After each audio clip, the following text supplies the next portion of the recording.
Now, my wife works, was a very nice and very kind lady whose name is Valerie, and her husband, and they have a precious little boy. But my wife was watching their little boy for one day a couple weeks ago, and Valerie, when she was paying my wife, she actually paid 2 or 3 times more than usually paid for babysitting. So she's just a very very kind woman and very nice lady.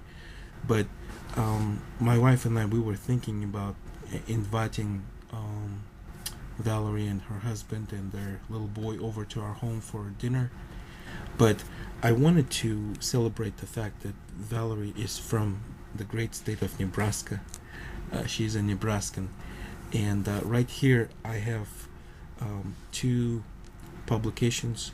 One is an official travel guide to Nebraska for 2009, and this magazine here is National Geographic for March of 1974. There is a story called Nebraska: The Good Life by Robert Paul Jordan. Of course, this was published 35 years ago, but it still gives you a picture and story of the people in Nebraska. And when you look at the map of Nebraska, the author of this story in National Geographic 35 years ago, he gives almost a poetic description how most people just whiz through Nebraska. They just drive quickly through. But he says, across the White Missouri, at Omaha, the sign announces Nebraska, the good life. Continuing west on Highway Interstate 80, travelers pass this good life by. The prairie comes right up to peaceful hamlets and friendly cities and embraces them. Windmills spin beside picture book red barns and silvery farmhouses. Cattle graze on rich pastures. An upstart breeze ruffles tawny wheat fields. Corn stands knee-high in dark green ranks, though it is yet not it isn't yet the 4th of July. How pleasant and how soon boring. The concrete ribbon stretches away, shimmering. Travelers press on. Cheyenne or bust by 6 p.m. After more than 450 miles of deep sky, cloud kingdoms, and endless horizon, the land changes its name to Wyoming. So I kind of think that even today it is the same way. Most travelers, they just drive by, drive through the state of Nebraska on Highway 80, Interstate 80, and just quickly go through. But him, the author of the story, being the native son of Nebraska, he says, he goes back many times, and he goes back to those small villages, friendly people, ordinary people. He meets them and he connects with them. But he says, very interesting picture of Nebraskans.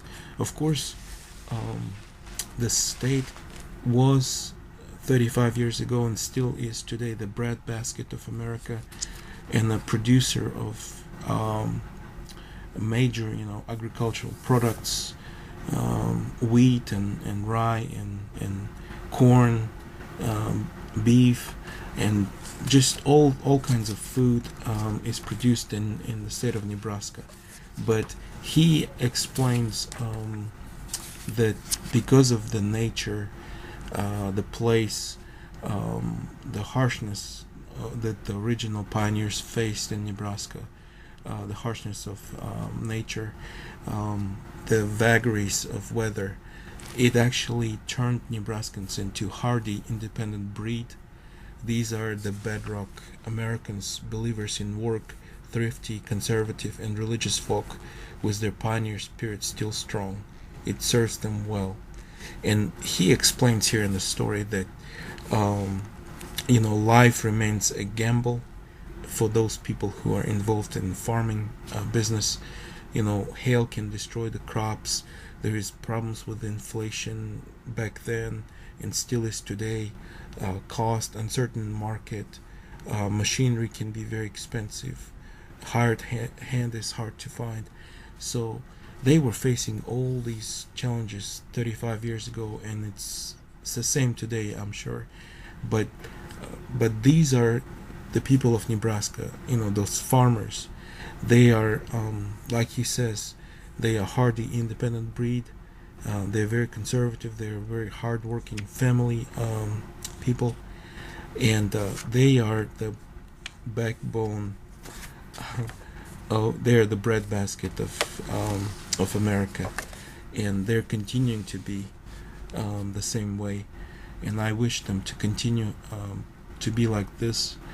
And I know that they're facing a lot of challenges, those farmers even today. And but I'm confident that we will emerge even stronger out of this economic recession. And I just wish all the best, and I want to honor all the people in Nebraska.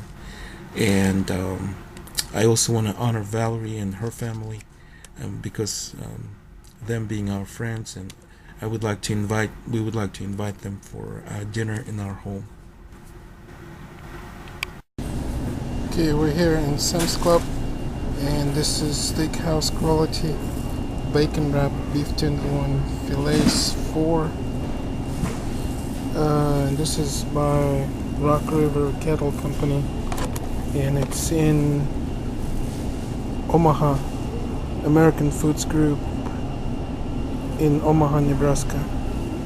So I think I'm gonna use this for the dinner.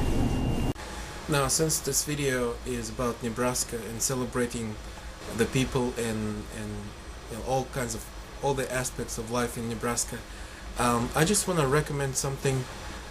Usually, I don't advertise different groups on Facebook, but there's one specific group. It's called Grow Nebraska, and it's a statewide outreach program where they're trying to help entrepreneurs and small businesses in Nebraska, promoting their growth, their development, and the products from Nebraska.